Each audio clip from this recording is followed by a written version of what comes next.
Good evening, ladies and gentlemen, and welcome once again to the Johnson's Wax Program. Tonight you'll see what we believe to be an unusual story.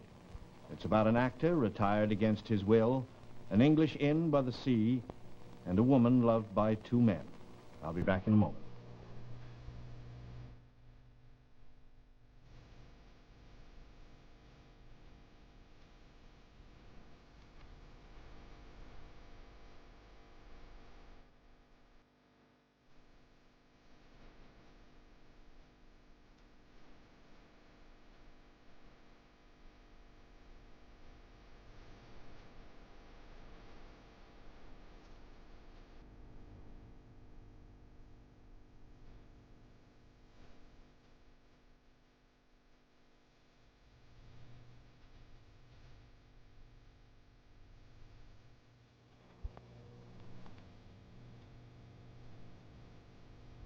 There are any number of ways of giving your car protection from the elements. For instance, one way might be to cover it with blankets, a couple of hot water bottles, and an umbrella. Kind of silly, but that would protect it. However, there's an easier and more effective way. Use Johnson's car plate. Here's the easy way to wax a car. Just spread car plate over the clean finish in long, light strokes. Then when car plate is dried to a light haze, wipe it off, like this. As you wipe off the haze, you uncover a brilliant, long-wearing, real wax finish. Your waxing job is done in 20 minutes. No rubbing needed. A car plate shine is as good a shine as a hard rub professional job that costs $15 or more. And when you get your can of car plate, get Johnson's new car plate cleaner, which cleans your car super clean for a perfect car plate waxing.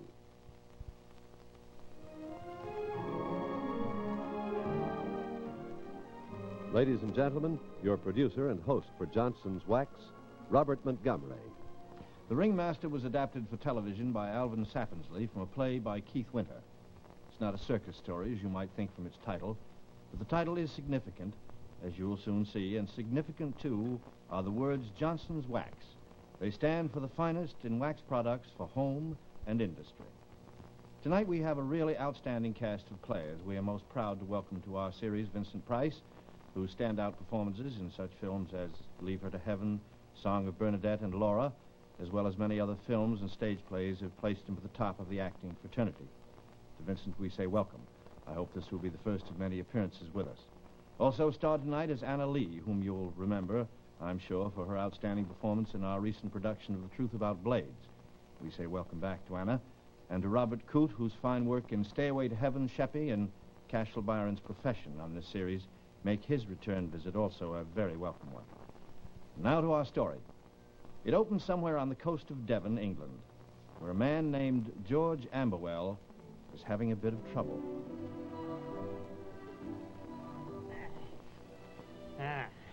Here's your trouble, sir. The fuel pump. Afraid it's had it? Yes, well, I'm afraid I've had it. Tell me, excuse my ignorance on this matter, but how far can I go without a fuel pump?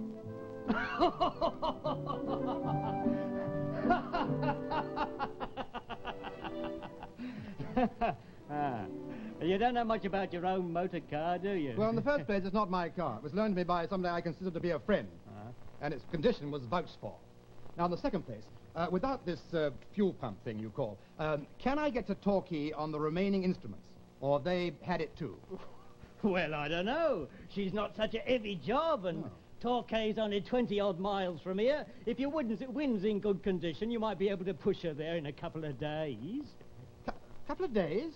You mean it won't go at all? Well, not under her own power, not with the fuel pump gone. Perfectly ridiculous. I mean, there's a whole hood full of instruments, and one goes wrong, and the rest has had it. I mean, absolutely. Well, what are we going to do? Leave it with me, sir. I'll have a writer's rain by tomorrow evening. Oh, tomorrow evening? No sooner than that. Afraid not. So happens I don't have a pump in stock to fit you. Have to wait till I drive into Exeter tomorrow afternoon. As soon as I get the part, it won't take a minute getting it in there. Very inconvenient, I must say. Well, as it looks as if I'm going to spend the next day here, would you mind telling me where I am and what arrangements can be made for eating, washing the hands, and sleeping? Oh, as to where we are, we're nowhere in particular. We're a few miles between Exmouth and Teignmouth, and a little bit south of Newton Abbot. Place is called Lime Ferrers. Oh, well, there must be a Lime Ferris Hotel. Huh? There's an inn, sir. A Red Roof, it's called. But I can't rightly recommend it, never having been inside the place myself. As a matter of fact, this is the first year it's been open. Oh, well, how do I get there? It's called Red Roof, is it? Yes, I'll show you. Right. Take this road you're on and follow it down about a quarter of a mile or so. Yes. You come on another road, not concrete like this one, but tar, leading off to the right. Yes. It's called Phantom's Lane, because way back in the old days, when the smugglers used Oh, to... yes, I'm sure. Yes, I can see the whole point. Yes, Phantom, yes, rather. Very good, very funny. Now, all right, we go down the road, yes? Oh, well, you follow it down about 100 yards or so down towards the sea. Yes. You can't miss Red Roof. There's a sign outside, and it's the only house on the left as you face the beach. It's got a steeple on the seaside and a green roof. A green roof? Yes, sir, that's it, Red Roof. Only, as I say, this is the first year it's been open, and I'd be lying if I said I could recommend it. Yeah, thanks very much. Well, I'll get along, all right. Oh. Are you an actor, sir? Actor? Certainly not. I'm a stage manager. Actors are flighty, unreasonable people with little more than a nodding acquaintance with the truth. It was an actor who lent me that car. Goodbye. I'll see you tomorrow evening at 6. Right along this road, sir, about a quarter of a mile, then you're right down towards the sea. Red Roof, it's called. You can't miss it.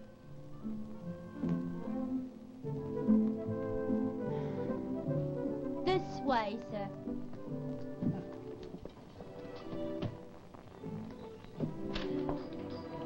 Put your bags down. Wait in here, sir. I'll fetch Mrs. Hammond. Mrs. Hammond is the proprietress of Red Roof. Well, I only want a room for a night. You know, my car broke down and... Yes, sir. Mrs. Hammond will take care of you. You're not full up, are you? I'll fetch Mrs. Hammond.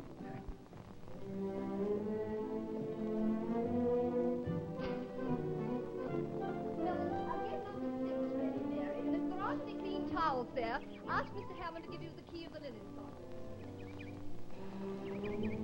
Yes, sir, I understand you like it. Oh! By Jove! George Amberwell. Oh, it isn't possible. You can't be here. Well, of course, it's completely possible for you to be here. Anne Hammond. In person. Oh, no. It's been years, absolutely years. Oh, you're the last person I expected to find in Lime Roof. Well, of course, it's completely commonplace to find you here. Anne Hammond. Oh, no, really? However did you manage to find him? I assure you it was my last intentions in the world. I was on my way to Torquay in my car. Oh, well, forget that. What are you doing here? Oh, running a hotel. Oh, you're not. Huh? You'll think differently, young man, when you get your bill in the morning. We are putting you in number 6. It's quite a good room, has a splendid view of the dunes. Would you like to register? The book's in the hall. I can't believe it. No. Is Peter here? Well, of course he is. Why not? Oh, yes, of course. Why not? How long? Oh, about a year now. You see, we were casting around wondering where to go and what to do. And then finally Peter said, why don't we take the money from the accident and set ourselves up as a pair of innkeepers? And I said, why not? And Peter couldn't think of any why not, so he hunted around and found Red Roof. Which you painted red, green. It always was green. Oh, always green. Well, why call it Red Roof? It's the most disturbing thing. I haven't the faintest idea. Oh, but George, this is wonderful. It really is. Oh, Peter will be delighted. How is Peter? Oh, never better. Eats like a horse and sleeps like a drama critic. So do I, for that matter. Give us the simple life any day, George. Yes, now I look at you more closely. I can see that. You look like a bucolic Beatrice. Oh. Most disgusting. I was in the provinces when the accident happened. Didn't get back to London till the lawsuit was on. Yes, well, it's all over and done with. We're as happy as larks and up to our elbows in the hotel business. Peter has great plans for expanding as soon as we get a few seasons under our belts. How's business? Oh, so just now. As a matter of fact, we've only got Mrs. West and her son and Mrs. Lancaster, a widow. Oh, but George, we can't let you run away like this. You must stay a week at least. Guests of the management. Oh, but darling, look, I had to go to the Saracens in Torquay. It's all nonsense. I You'll can't. ring them up and put it off for a few days. Once Peter knows that you're here, he won't think of letting you go under a fortnight. Now, not another word. I'll go and find him. Oh, but Anne, I must go. I'm so sorry. I didn't know anybody was in Come here. in, Mrs. Lancaster. This is an old friend of mine, Mr. Oh, really? Amberwell. How do you do? I haven't seen him in years, and I'm just getting my breath back. Oh.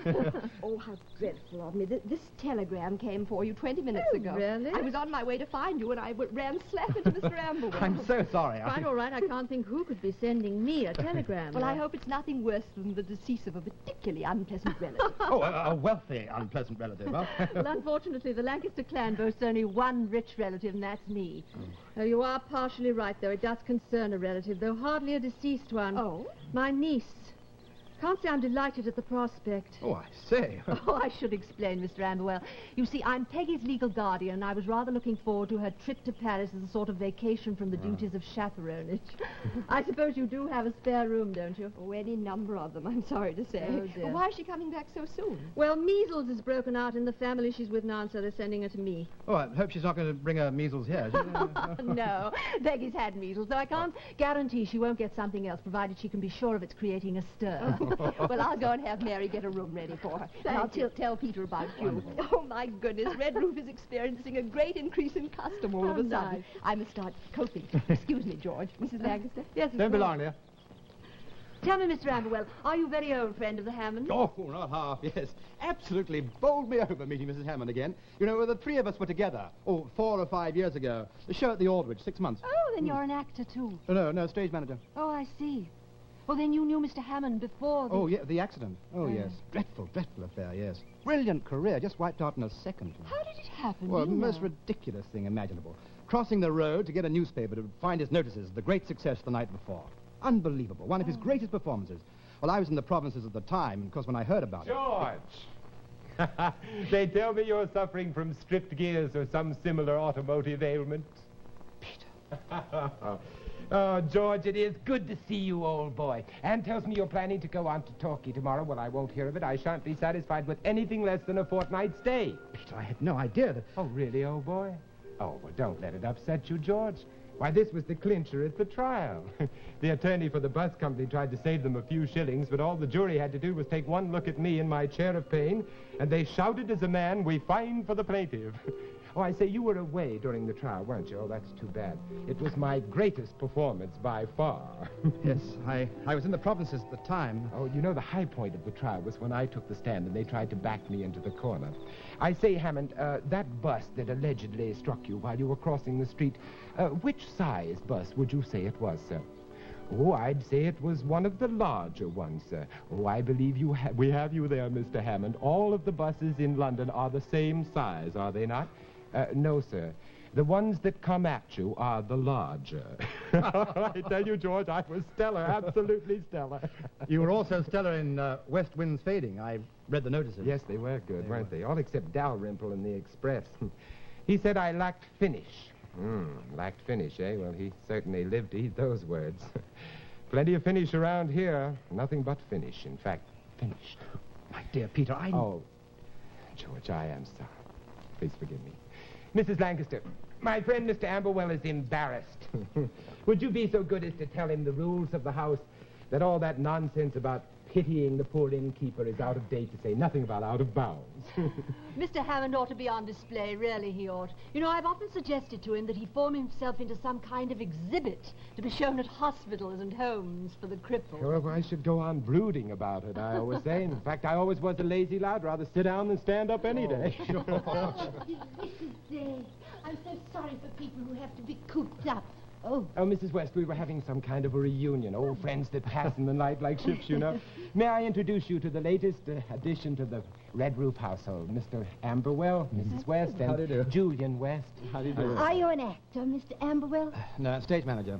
Julian's a budding young author, George. Oh, really? Yes, I've read some of his things today. Oh, now, Peter, I don't think you want to really, talk. Julian, they're quite good, really quite good. They lack a bit of finish, I should say, but that's easy enough to fix up. Finish is very important, eh, George? Oh, you've been very kind to Julian, but I don't know whether to thank you or not, Mr. Hammond. You see, we've never had an author in the West family before. We've always been in trade. But Mrs. West, he shows a great deal of promise. In fact, I doubt if there's an inn in all of England that has more talent crammed into it. There's Anne and Julian and George and myself to a certain extent, to say nothing of your prowess with the knitting needles. What is your talent, Mrs. Lancaster? Oh, Mr. Hammond, I have no talents. I simply buy the tickets to see the plays and patronize the bookseller to read the books. But there would be no art without an audience, would there, Mr. Hammond? Certainly not. That's a very important talent, Mrs. Lancaster. Patronage. Now, what would the artist do without a patron? Now, do you understand what I'm driving at? Really, Mr. Hammond, you're speaking in riddles today. Well, here we all are. Oh, Anne, darling, hello. I thought we'd have tea out on the terrace. It's such a lovely day. Well, everything's taken care of. Your room's all ready for you, George. And Mrs. Lancaster, there's a room waiting for Peggy whenever she arrives. Oh, thank you. Peggy, your niece? Yes, my niece. She coming here? Oh, that'll be wonderful. From all you've told me about her, I'm looking forward to meeting her. Yes. Are you, Julian? You should find Peggy very charming. She can be charming when she likes. Just like you, Julian. Will you excuse me, please? Oh, what was that? Did you offend Mrs. Lancaster, Julian? Well, how should I know? I better go and apologize at any rate. Well, my dears, would you call me for tea? I think I'll go up to my room for a while. Welcome to Red Roof. Oh. I hope you'll stay for a while. No, don't worry, he will. Yes, well. Do I sense a situation? Oh, it's horrible. That spoiled boy and that desperate widow trying to buy back 20 years of life. No! And, of course, he doesn't know about it. Doesn't he, though? That innocent child is planning to make £1 million off of Hilda's declining years. He knows a good thing when he sees it. She's planning to publish his short stories, George. I think you encourage it. Oh, now, really, Well, you Anne. won't deny that you're constantly buttering the boy up about his stories, when actually they're nothing but miserable examples of public school prose. Oh, the lengths one has to go to find amusement down here. But I am anticipating an increase of merriment hourly. Oh, what now? Peggy Lancaster. I understand she's a very attractive young thing and just about Julian's age. Oh, no wonder she resents the proposed visitation. Oh, nonsense. No, it isn't nonsense, Anne. No, Peggy Lancaster is going to bring Julian a breath of all that he's been missing in life. And it'll be very amusing to watch the reaction on Julian and on Mrs. Lancaster. Just as George has suddenly brought you a breath of all you've been missing. I don't know what you mean. May I reiterate Mrs. West's greeting? Welcome to Red Roof, George.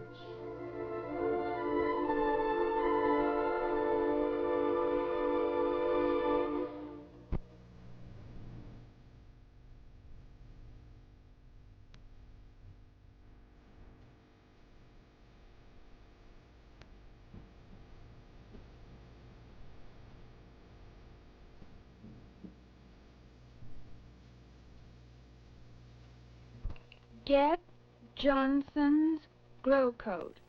And this time, be sure it's the one and only Glow Coat. Now, that's an up-to-date young housewife reminding herself not to be fooled by a cut-price wax. Glow Coat protects and prolongs the life of linoleum, asphalt tile, rubber tile, and wood floors. Glow Coat gives a lasting wax finish that mops clean time after time. But let's listen to Margaret Scott of Johnson's Consumer Service tell you how 6 minutes can save you hours of hard scrubbing.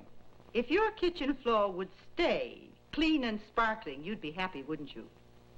Well, with Johnson's Glow Coat and our 6-minute method, it will. It's easy and fast and will save you from scrubbing again for weeks. Now then, you need a can of Johnson's self-polishing Glow Coat, our inexpensive little applier called the Glow Coater, and, of course, a clean floor like this. Now, you pour on some Glow Coat, a little at a time, and with your Glow Coater, spread it around evenly. Easy, isn't it? And you can do the average floor in 6 minutes or even less. Now, after you've spread on your Glow Coat, you just go off and let it dry. Your work is done. Glow Coat polishes itself. Here, let me show you up close how bright Glow Coat makes your floor. Isn't that beautiful? And it'll stay that way. Spilled things wipe right off for Glow Coat shine. Though you damp mop it time after time, that wax will last for weeks. Because Glow Coat lasts, it's economical. Now, friends, always remember that Johnson, like anyone else, could make an inferior product that sells for less. But a cheap floor finish that wears away is no economy for you. That's why we make Glow Coat top quality. Use Johnson's self-polishing Glow Coat for your floors.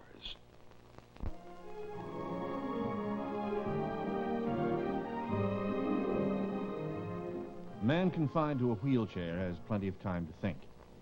In Peter Hammond's case, it has made his mind a sharp weapon and a dangerous one, as you will see in Act 2 of The Ringmaster, starring Vincent Price and Anna Lee.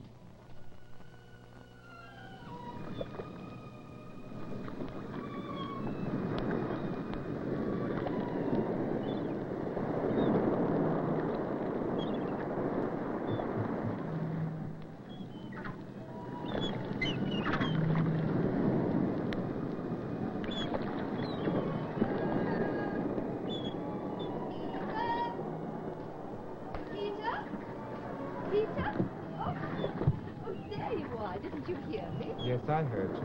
I was beginning to worry about you. You were gone so long. There's a storm coming up. Yes.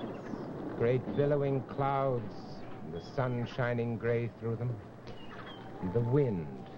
Peter, we ought to go home. It's only an hour till dinner. It's a pity nature didn't provide music with her storms. Very remiss of her, don't you think? Well, unfortunately, nature didn't have the benefit of a movie soundtrack when she invented thunderstorms. Oh, that's very witty of you and very sharp. Sounds almost like the old Anne. Really? Well, I wasn't aware that I'd become a new Anne. Oh, yes, these things happen almost imperceptibly. You sounded like Miss Anne Hammond, character ingenue, just then. Oh.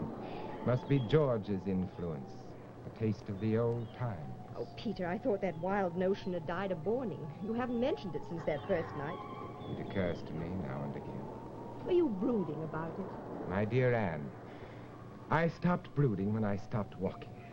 Speaking of walking, did you and George have a good walk today? Well, George might have. I didn't. Didn't enjoy it? I didn't go.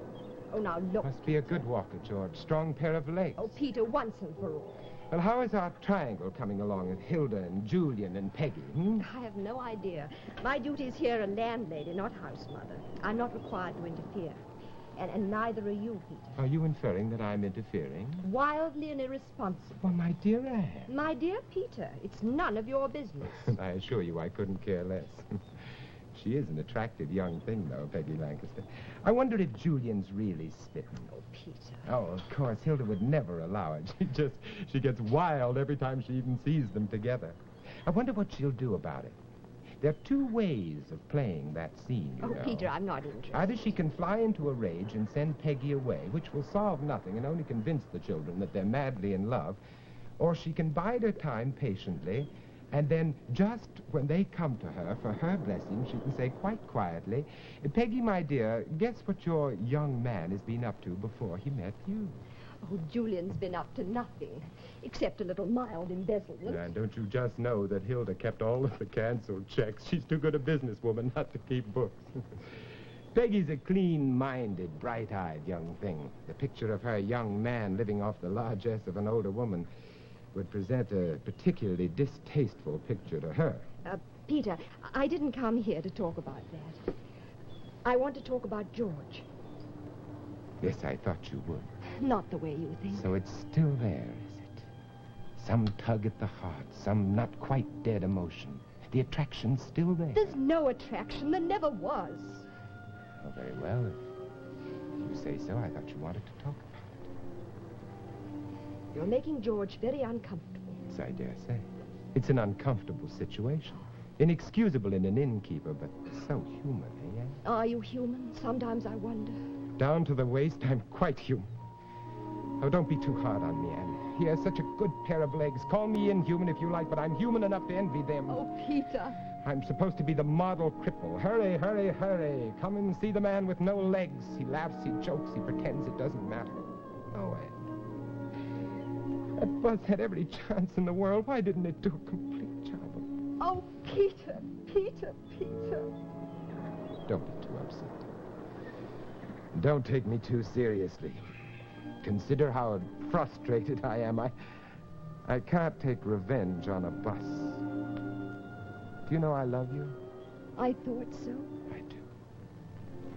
Say you love me, and then we can all go home happily. Say I love you. I love you. There, you see. End of quarrel. Quick curtain.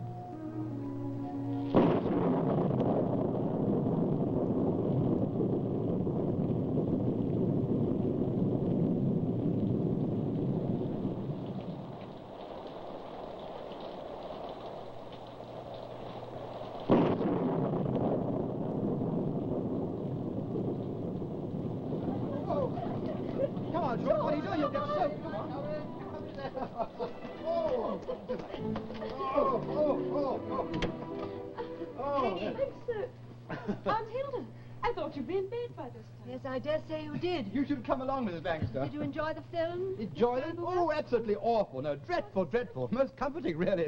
I couldn't have borne them otherwise. You're back rather late. I didn't think it could have lasted that long. No, we persuaded George to drive us on into Torquay for a little music and dancing. How accommodating of George. Oh, not at all. No, no, no. It was a bit messy when the rain started. Otherwise, it was most pleasant. Let's hope you all don't come down with a cold by morning. Peggy, I suggest you get out of those wet clothes immediately and go to bed. Oh, I'm all right. My concern is to see that you stay all right. Well, Now, Peggy please and don't I are planning a little game of table tennis before we turn in. But I'm sure you'll excuse Peggy. I'm not sure I want to be excused. Peggy, I'd rather not discuss this just now. I must say I'm a little surprised at your attitude. Under the circumstances, I'll excuse it. Under what circumstances? Well, I've just had a wire from your Aunt Sarah. Oh, is she well? Quite well, and looking forward to your visit. My visit? Peggy, you didn't tell me She that you... didn't know.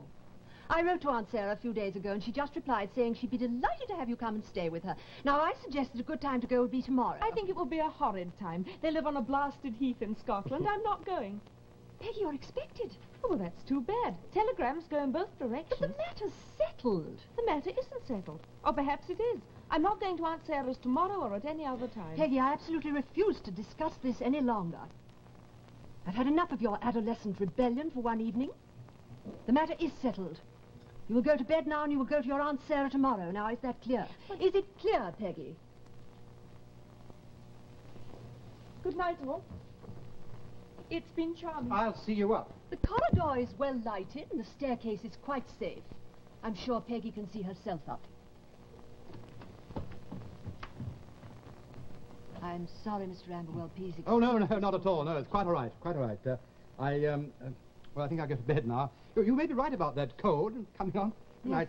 Good night. Good night, Julian. Good night, George. That was rather crude. I don't think you're in a position to use that word. Peggy hasn't harmed you. Peggy is not my concern at the moment. Cinema, music, dancing. Very lavish, very extravagant. Must have been expensive, Julian. I'm entitled to a little fun. And there's no reason to treat Peggy so brutally.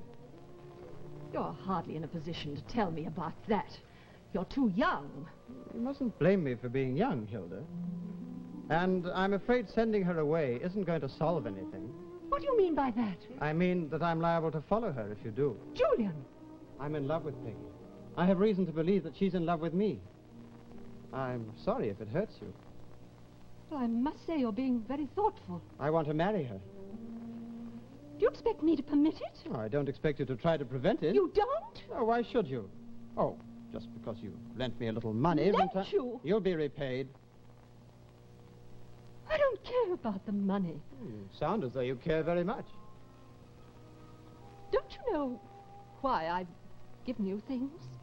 I know this, that you're probably not too anxious to have everyone know your reasons. Your real reasons.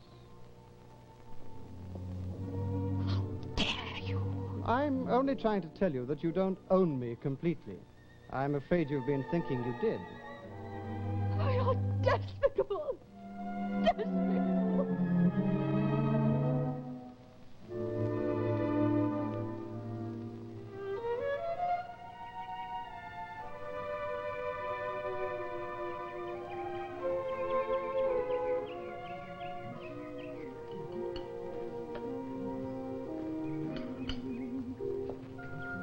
Good morning, Mary. Good morning, sir. Cleared up beautifully, didn't it? Oh, yes, sir. I laid breakfast out here. I thought it would be preferred. As always, your judgment in these matters is impeccable. Oh. Where is Mrs. Hammond? Is she in the kitchen? No, sir. She's gone swimming. Swimming? Oh, surely not before breakfast. Yes, sir. I saw her go down toward the water about half an hour ago. That Mr. Amberwell was with her. I expect they're both swimming. Thank you, Mary. Yes, sir. I'll have my breakfast now. Yes, sir. Would you like kippers or egg? I'll leave that entirely up to you. Yes, sir. I'll bring you a bit of both.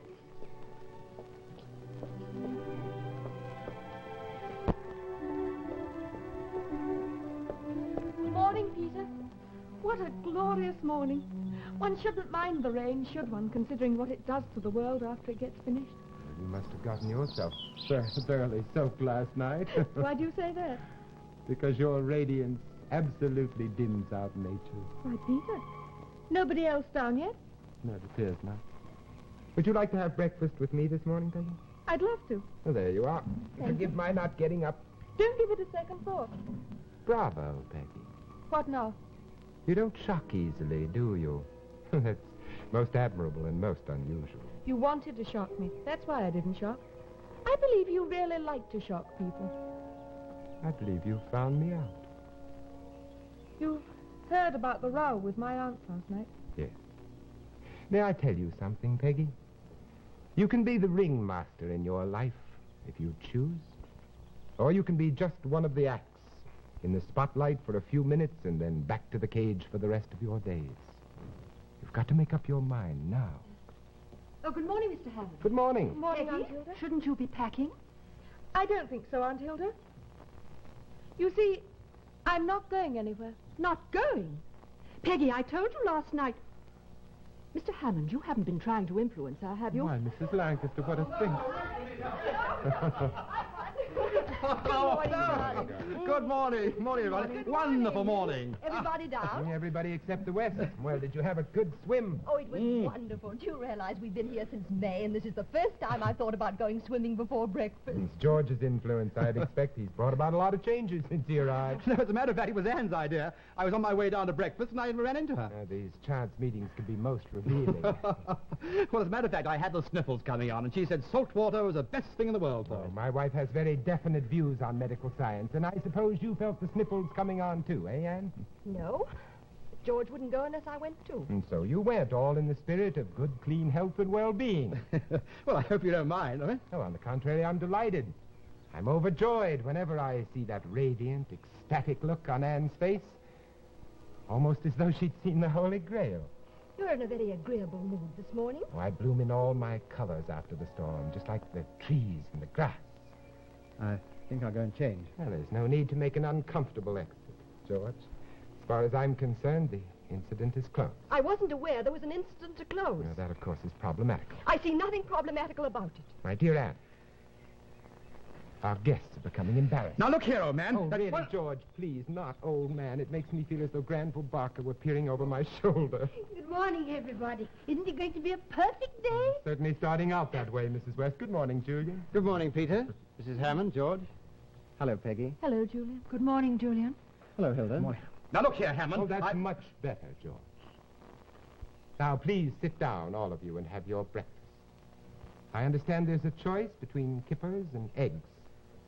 Feel free to order both if you're hungry enough. If you don't mind, I won't stay.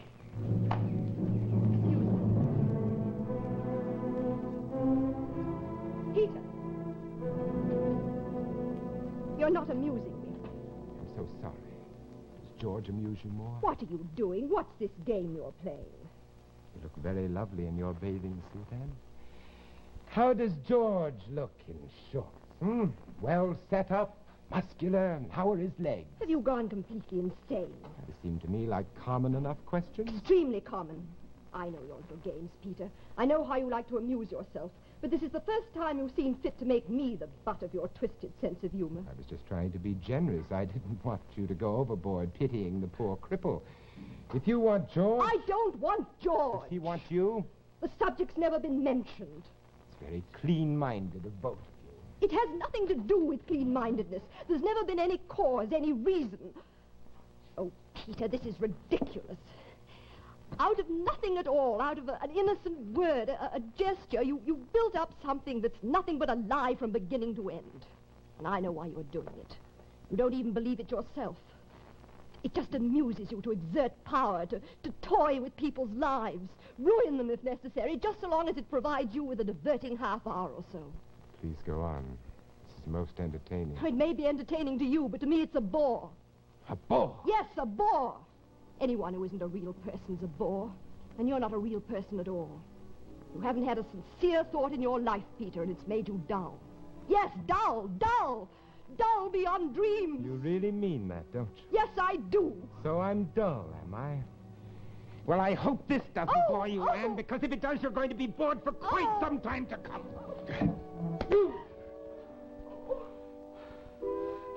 I shouldn't have done that. But I'm not sorry. You will be, George.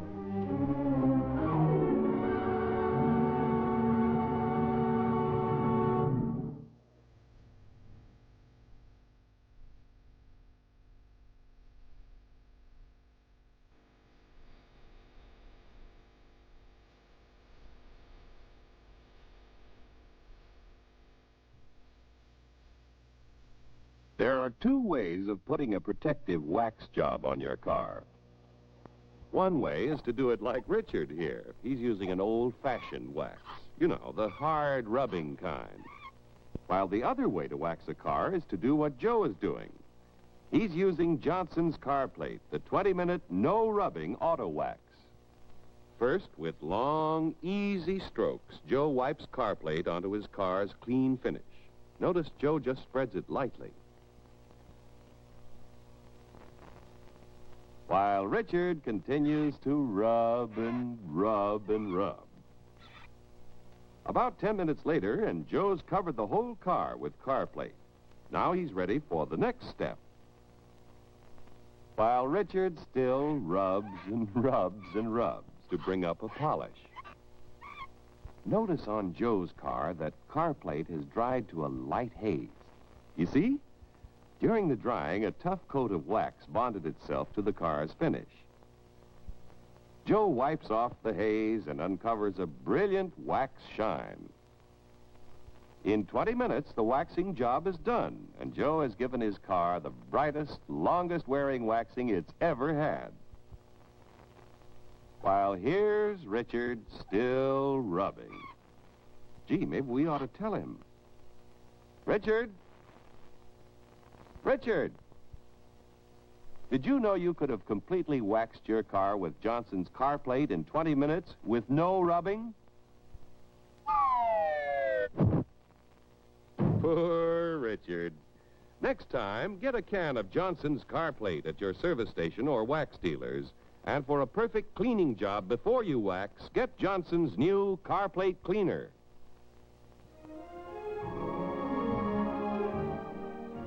You get this can of Johnson's Chrome Cleaner as a gift with your purchase of Johnson's Auto Products. See your dealer. Peter's accusations about Anne and George have caused a rift in the serenity of Red Roof. And evidently from his threat to George, Peter Hammond planned something else. As we continue with Act 3 of The Ringmaster, starring Vincent Price and Anna Lee, we see still another guest in Red Roof in the state of preparation. Now, tell me if I've got this right. It's at the 409, 613, 925. Right there. Oh, and where do the buses leave from? Thank you.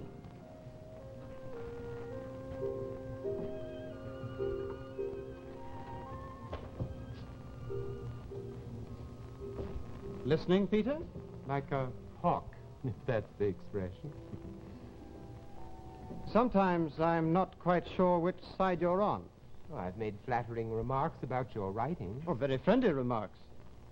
Very flattering. Peggy's been more friendly. Oh, she doesn't like them. Oh, she says that I can do better. They're unworthy of me. Oh, but then she's in love with you. Well, does that mean she's not being honest with me? Oh, I dare say as honest as you are being with her.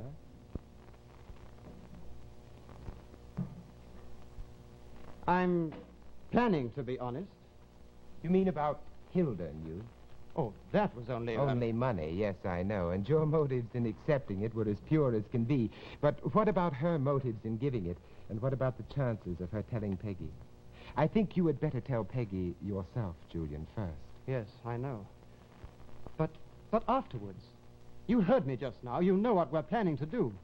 Hilda insists that Peggy leave. Well, if she does, I'm going with her. Bravo, Julian. And what about money? Peggy has some. Oh, no, that would never do. Don't start out married life as a gigolo. Well, I certainly have none of my own. Oh, very well. Oh, no, Peter, you Here you go. can't It's something do to start with. It'll get you as far as London anyway. Oh, that's terribly good of you. Why are you doing this? I hate grubby little gestures. If you're going to break somebody's heart, Julian, for heaven's sakes, do it in style.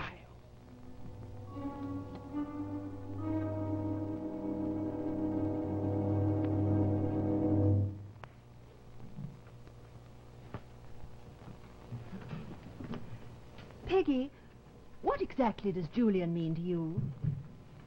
He means everything to me. And do you mean everything to him? Yes. Peggy, I know Julian better than you. You've known him longer. Better. And let me tell you, to him, you're just a holiday amusement, nothing else. He's never going to really care about anyone. You're entitled to your own views.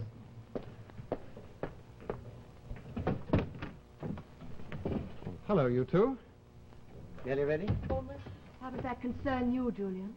Why, Hilda, you don't expect Peggy to lug these heavy suitcases down to the bus stop herself, do you? Well, I was going to get Mr. Amberwell to take her down in his car. I'm afraid that's out. George is going up to London. Is leaving very soon. George is leaving? Why? Oh, he says they're starting rehearsals a fortnight earlier than planned. However, from the look on his face at lunch today, I would say that something's going on. He was looking glum, now you mention it. So was Mrs. Hammond, as a matter of fact. Yes, today's been rather a grim one so far. What have you two been up to? Oh, we've been spending a not too profitable few minutes discussing you, Julian. How alarming. From what aspect? Are there so many? Oh, might be biological, spiritual, intellectual. Or financial. What does she know about your hidden past, Julian? More than I do, apparently. Peggy, don't dawdle. You don't want to miss your bus. I'll be downstairs.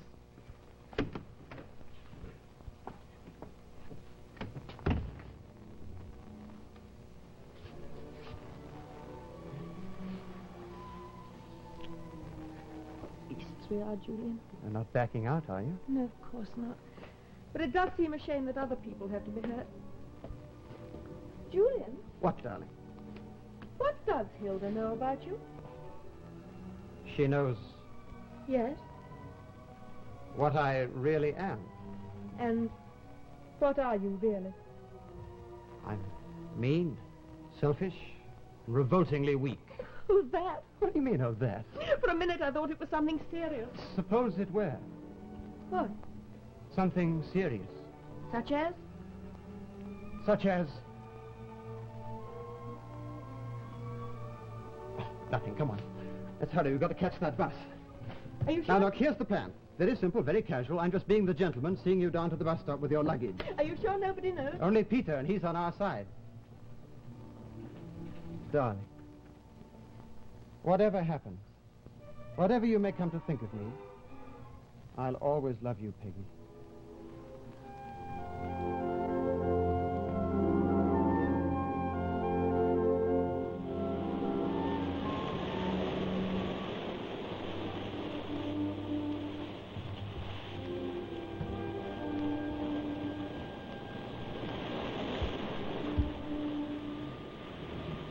I wanted to see you before I left.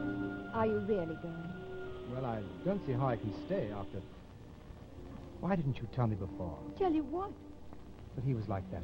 Oh, he isn't always. Always? When everyone adores him, no one can be nicer. But they mustn't stop, not for a moment. Charming for you. Oh, it isn't really so bad. You see, I'm usually able to adore him quite adequately for his purposes. What about for your purposes? Oh, don't misunderstand me, George. I love Peter. Does he love you? I'm his most valuable possession. He couldn't get along without me. Couldn't he? He's just a child, really. Yes, he has some very unattractive, childish tricks, too. Anne, Yes, George? something I must tell you. My real reason for leaving. Well, I should think it was obvious. Peter's decided we're in love. We're not. But it's quite impossible to convince him. The situation's become impossible. It's more impossible than you think. You see, something put the idea into Peter's head. Oh, just his imagination, nothing else. No, it's not as simple as all that. Something did put the idea into his head. I'm afraid it was I. What do you mean? Because, you see, it's true. I do love you. Oh, George. I loved you, from the day that you married Peter 6 years ago. Oh, my dear, I'm sorry. I didn't know. Oh, of course. Peter must have seen it even then. Now he's trying to get it back at you. Perhaps he has a right to. Because, you see, I've never really given up hope. And Is there any chance that... I'm sorry, George. None whatever. You see, Peter needs me. I see.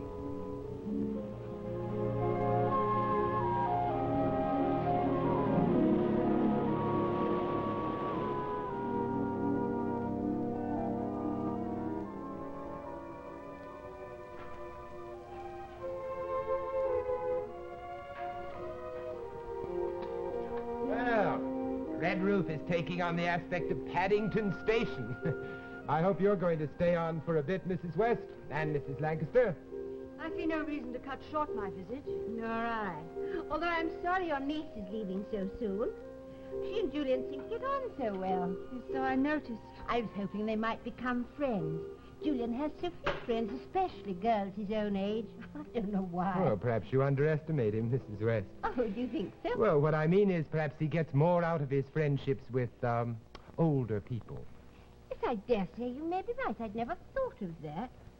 His writings now, maybe they indicate something. You've always said that you thought they Yes, were very... one of the duties of an innkeeper is to try to please his guests, is it not? Do you mean that... I'm very much afraid, Mrs. West, that Julian's writings, as you call them, are grammatically accurate and very little else. Why are you saying this now? But you've always said I'm that well they were aware so... of what I've always said. I'm also well aware that I didn't ask to read the stories. Well, George, you must be on your way, eh? Yes, I am. Be sure to remember me to a couple of 100 people up in London. You're not worth remembering to. You're well remembered as it is. Well, you really think so? Isn't that nice? I suppose you and Anne have been out taking a last look at the ocean, eh? Yes, Peter. You know, my wife has a very personal interest in the ocean. She always keeps a constant eye on it to be sure that the tides don't become confused and start moving in the wrong way. Peter, there's one thing... Yes, George. I want to make clear. Well, I think your leaving makes several things clear, George. Now, look here. I'm looking, George. Peggy! Ah, trains leaving on platform 17, Great Western Express, Torquay, Exeter, Exmouth, Reading and London board. Gone mad, Peter? No, I'm just doing my part. So many sudden departures taking place. Well, not so many. Only Peggy and George. Oh, of course, what am I thinking of? Oh, I say, now, why should Peggy take that dull bus ride into Torquay and then take the train up to London when George is driving straight up from here? What do you say, George? You have plenty of room for Peggy, haven't you? Yes, of course. It didn't occur to me. Peter! What's the matter, Julian? Why are you making those ridiculous faces? Well, surely you would like the company, wouldn't you, George? Peter, it's very kind of you. I'm sure Mr. Amberwell doesn't mind. Peggy would be delighted. But it's impossible. Impossible? Why impossible? It's only a two-seater. Well, so it is, and there are only two of them going up. Peggy and George. 1, 2, there. Peter! Julian, dear, why are you being so tense about it? Surely it's a matter just between Mr. Amberwell and Peggy. Well, that's what I was about to say. Well, I am right, aren't I? There are only 2 people going up to London today. Well, how many people are going up to London today? Well, am I mistaken or am I not? Are there more than 2 people going up to London today? Perhaps I should have hired a bus. I don't know what it's all about, but I'll be very glad to take Miss Lancaster if she's agreeable. Ah, there we are. So it's all settled. What are you trying to do? My dear Peggy, is that any way to talk to me after I've just saved you a train fare? If you persist in using that tone with me, I shall feel obliged to ask Julian to return the 10 pounds I lent him. Peter! Yes, Julian? Never mind. It'll come to you later. You lent Julian £10. Why, whatever for? Oh, it was nothing, Mother. Just a few bills, that's all. Well, then why didn't you ask me? You know I don't like you to borrow money from other people. Don't you? I rather thought you did. But then I suppose you would be reluctant to lend him money if you knew what he intended to do with it. What did you intend to do with it? Why, didn't you know? He's going to be married. Stop it! Is this some sort of joke? Well, that depends upon one's sense of humor. Well, then I think you'd better explain. Shall I, Peggy? Shall I, Julian? Well, I take it that your silence means assent. Well, very well. Peggy and Julian are running away to get married. Isn't it fun? It isn't true, Julian. No, of course it isn't. There isn't a word of truth in it. Well, then why were you so tense about it? And why were you putting your clothes in Peggy's bag so they wouldn't be found? Peter. And why were you looking up bus schedules just now? Julian, were you really going to do this? Yes. I can't believe you'd do anything so loathsome. I love Peggy. Matilda! Are you ready to go with me now? Yes. Let's go then. Stay where you are. But haven't you anything to say, Mrs. Lancaster? Haven't you? Very well, then I'll say it for you. What your aunt is trying to say, Peggy, and can't, is why you should be so determined to elope with her, what shall we call him, Mrs. Lancaster, her paid companion. Julian, what does he mean? What I mean, Mrs. West, is that Mrs. Lancaster has been giving your son large sums of money all summer, and she's naturally reluctant to see her niece running away with her investment. No, you couldn't have taken money from Mrs. Lancaster. Couldn't he? Look at his face, Mrs. West. You too, Peggy. If you say any more, I think I'll kill you. Julian, it's not true. It is true, Peggy. I tried to warn you. Don't talk to me. Peggy, it all happened before I met you. I love you. You must believe me. Believe you? There's no sense in believing anything anymore. Peggy! You'd better follow her. Those cliffs are dangerous and there's a fog rolling in. I know what you're thinking. You can sneer all you want, all of you. Just wait. Wait until you see the only thing you've ever wanted leaving you. You'll try to buy it back, or steal it, or beg it, just the way I have. Peggy! Peggy! Julian! No, Julian. It'll be all right. You'll see. It'll be all right. Why did you do all this? We've never done you any harm. Perhaps I'm trying to buy something that money's not any good for either, Mrs. West. Come upstairs, Julian. Satisfied now, Peter? You haven't any guts, Julian. No, I haven't. If I had, I'd have thrashed you right here and now. Please feel perfectly free. Hitting cripples has become the thing to do around here lately. George, I'm sorry. You'll have to drive up to London all alone. No, he won't, Peter. If you're ready to leave, I'll meet you outside in 5 minutes. I'll be there. So, I was right. George and you, I was right. I ought to feel sorry for you, Peter. I really ought. You strike out in every direction, but the only person you hit is yourself. Whom have you hurt? Julian and his mother? They'll recover. Hilda and Peggy? They'll recover, too. George will get over this incident, and so will I. But you won't, Peter. You're the only one who's been destroyed. No one else. I'm going, Peter. I don't know where or what to do, but I'm leaving. And you won't even have the satisfaction of knowing that it's with George, because it isn't. You'll be back. Oh, no, I won't, Peter. Not this time. Yes, you'll be back. I'm a cripple and you've got a conscience. You won't leave me. Do you think that's the only reason I've stayed with you all these years? Of course. Why else? If it weren't for that, you'd have gone off with George a long time ago. You're mad, Peter. Am I? I'll never give you a divorce, Anne. Goodbye, Peter. Anne? Anne, wait! It's annoying, isn't it, Peter? The ringmaster cracks his whip, but the animals have all left the cages. Anne? Anne, you can't leave me. It would be wicked to leave me. Goodbye, Peter. Anne? Anne! Oh, Anne! Anne, somebody! Help me! Help me! I can't move! Oh, help me!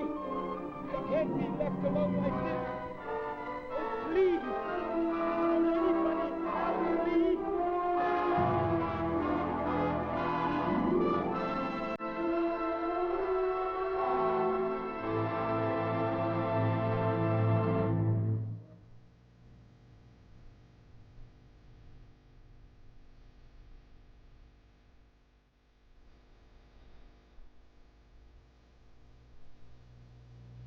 In just a moment, I will tell you about the star and story of our next presentation, and we'll have a chance to talk to tonight's stars, Vincent Price and Anna Lee.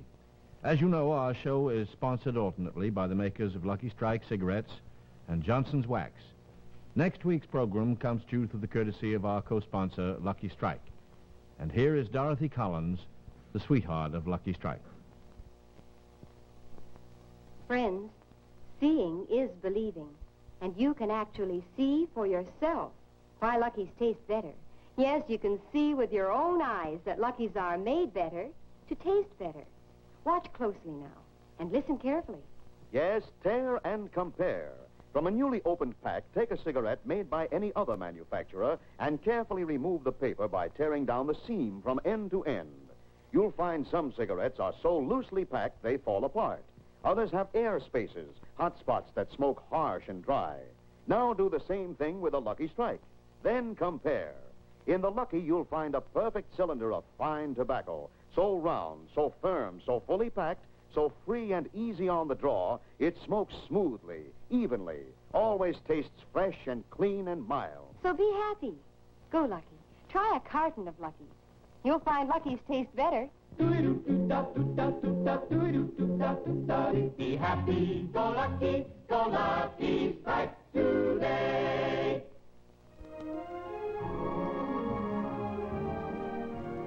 Ladies and gentlemen, Mr. Vincent Price and Miss Anna Lee. And I'm sure that you'll want to join with me in thanking them for two perfectly splendid performances. Thank you very much, Anna. Thank you so much, Vincent. Thank you, Bob. It's a wonderful job. What plans have you got for the future? What are you going to do, some more TV? Well, I hope lots more television, because I love it. You really like it, don't you? I really like Well, it. it shows, too. How about you, Vincent? Oh, so do I, Bob. I'm crazy about TV. I'm going to do some summer stock, I think, pretty soon. Good for you. What are you going to do in summer stock? Oh, I don't know. A couple of plays, I Couple of hope. plays. Yes. And you're going to stay on here and do some TV in the meantime? Yes, that's right. Good for you. Well, we hope to have you both back before very long. Thank you. It was a great pleasure being with you. Good. It was lovely. Ladies and gentlemen, remember 1 week from tonight, you'll see Robert Sterling in Candles for Therese, a strange story of love against a background of fear and vengeance. Remember, 1 week from tonight, Candles for Therese, starring Robert Sterling. And also remember, the name to look for in wax is Johnson. Thank you very much for being with us, and good night. Next week at this time, Robert Montgomery presents Candles for Therese, starring Robert Sterling, on your Lucky Strike Theater. NBC Television.